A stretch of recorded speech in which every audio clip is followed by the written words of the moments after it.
Hello, dear students. How are you? I hope you are well. I am also well. This is Sanjay Pal, lecturer, Department of English, Government Rajendra College, Faridpur. Today, I am going to take a session on narration.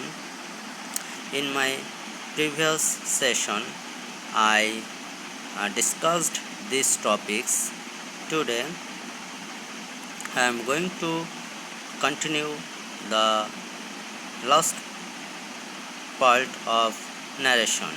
Okay, I hope all the students try to realize the lesson and practice home carefully.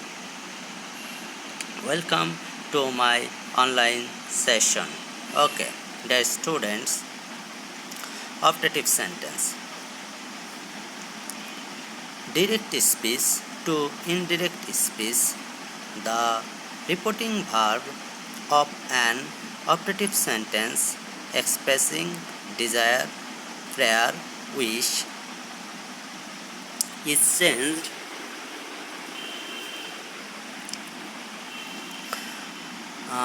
in indirect narration into prayer, wish, yearn for, long for, desire, etc. Usually, the conjunction that is used before the reported speech in indirect narration. How to identify optative sentence or direct speech to indirect speech. In optative sentence, this kind of sentence normally begin with may, and this sentence also express some wish. If the sentence has may or wish, this is called generally called optative sentence. Example: the man said to me, "May God bless you." So we find may and there is a wish. Let us now consider the direct and indirect speech to understand the rules of optative sentence from direct narration to indirect narration. Okay, dear students, exclamatory sentence. Exclamatory sentence expresses a sudden outburst of some emotions such as joy, sorrow, contempt, regret, surprise, etc. Common exclamatory express are given below. Generally, in an exclamatory sentence, we see or we notice these types of expression in the sentence, and if there is would or ha, this is express joy. Else or ho, this is express sorrow, regret, loss. Okay, an exclamatory sentence has a sign of exclamation after it, which changes into a full stop in the indirect speech. In indirect speech, the exclamatory phrase or word interjection is replaced exclaimed with joy or sorrow or regret, surprise, contempt, etc. And the connectivity the conjunction that has to be supplied in the indirect speech. So if there is joy, expressing joy, we can use exclaimed with joy, and uh, that is used for invited comma or instead of invited comma. If there is expressing sorrow, we can use exclaimed with sorrow that, and that is used. Okay, dear students, here I give some example for practicing. Okay, please notice those examples. The boy said, "Hooray! We have won the match." So, hooray! This is express joy. So, said, we can use joy. So, the boy exclaimed with joy, and this is invited comma. We can use that for this invited comma, and we, this is this they, then this is present perfect tense, so that will be past perfect tense. Okay, another example. The old man said, "Alas, I have lost my purse." So, in this sentence, there is alas. This is expressing the sad mood. So, we can use exclaimed with sorrow, and that is used for invited comma, and I have lost, this is present perfect, so it will be past perfect. Then there is another example. The girl said, how beautiful the girl is." So this is expressing joy or surprising. It is, you can use surprise or joy. So in this sentence we use delight. But you can use joy or surprising. It is, the girl exclaimed with joy that, or delight that, sorry, the rainbow, this is, sorry, here is a mistake. So the girl, this is present indefinite, so this is will be past indefinite. Okay. The girl was very beautiful. Okay. Dear students, okay, here is another example. I hope you practice those example, and if you have any problem, ask me. I try to solve those question. Okay, I gave you some moment to practice or notice or see the example. Okay, dear students, I give you some moment.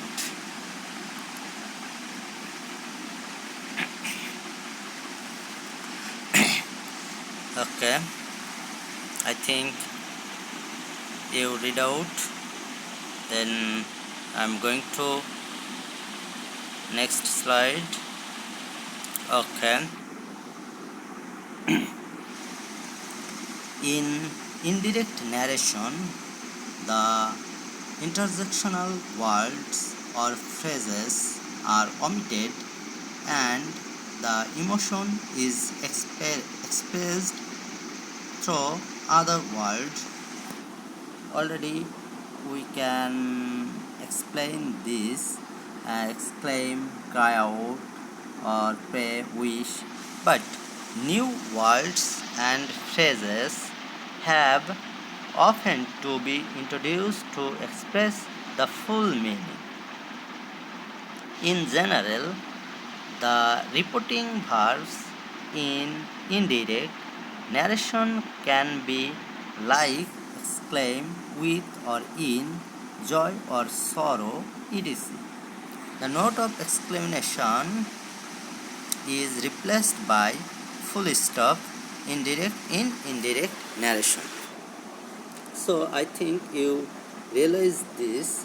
This is the rules to direct direct to indirect. You can use exclaim with or in, joy or sorrow, then there is exclamatory exclamation that is replaced in full stop in indirect narration. So I think you can realize these rules. Okay. Now, dear students, this um, this slide I am going to discuss about passage narration. Uh, Narration must need to learn passage narration. If you do not know about narration, you do not practice or you do not realize the passage narration. Those are relevant. So first you want to know narration, then you are going to learn about passage narration. So those are important. So passage narration is important for us because in our examination there is passage narration, there is no narration. In my last slide we learned detached sentence, but in our examination there is no detached sentence, there is passage narration. So you should learn this passage narration to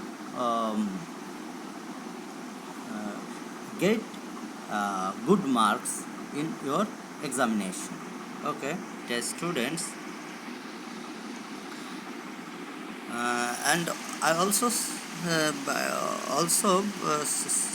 say that the passage narration is not very much different from narration, but there is some exceptionality, or there is some critical rules for learning passage narration. So I hope you try to realize this and practice in your home.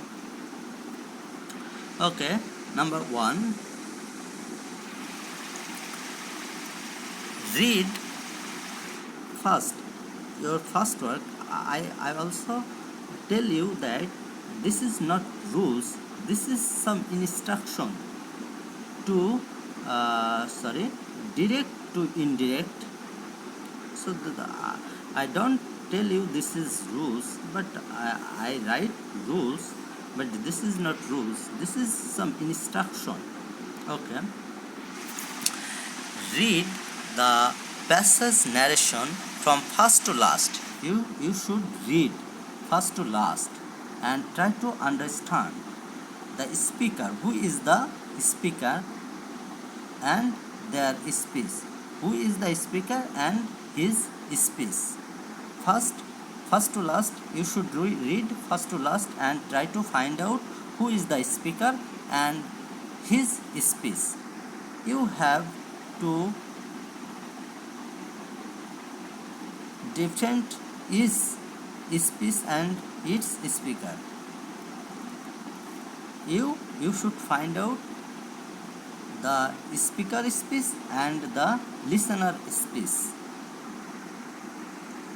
You may not get the name of speaker. Sometimes you don't get any name of the speaker in his speech, but observing the context of speech you have marked that.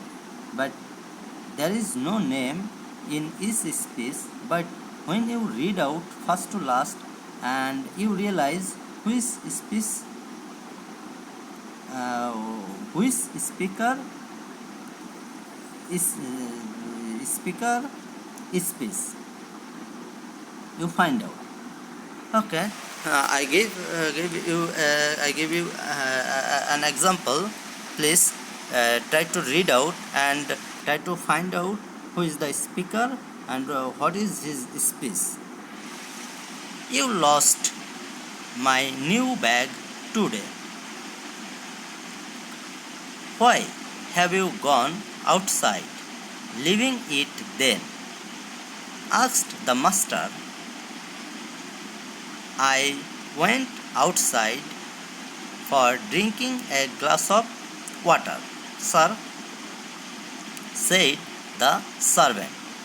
But you could go after my coming. Now pay for the bag. Yes, I am guilty for my carelessness, but now I have no money, replied the servant. So we find out here is two person. One is master, another is servant. So when you when we read out, we find out this is this speech is master speech. The master asked the servant, and this is the servant speech, and he replied. The servant replied the master's questions. But you could not go after my coming. Now this is the speech. I hope that you can realize those parts, and in every passage you should read first to last. Then you can easily realize the speaker and the listener, the speech. In this passage, notice the sentence, but you could go after my coming. Now pay for the bag, and you will get that there is no speaker mentioned after the speech, but because of context we get that it is the speech of the master. Oh, yes, here is no speaker who says this, but when we read carefully we realize that this speech is master speech. Okay, dear students, today I want to stop here. In my in my next class I want to continue from here in this slide, and I hope you can realize this session and try to practice in your home. Okay, dear student, thank you.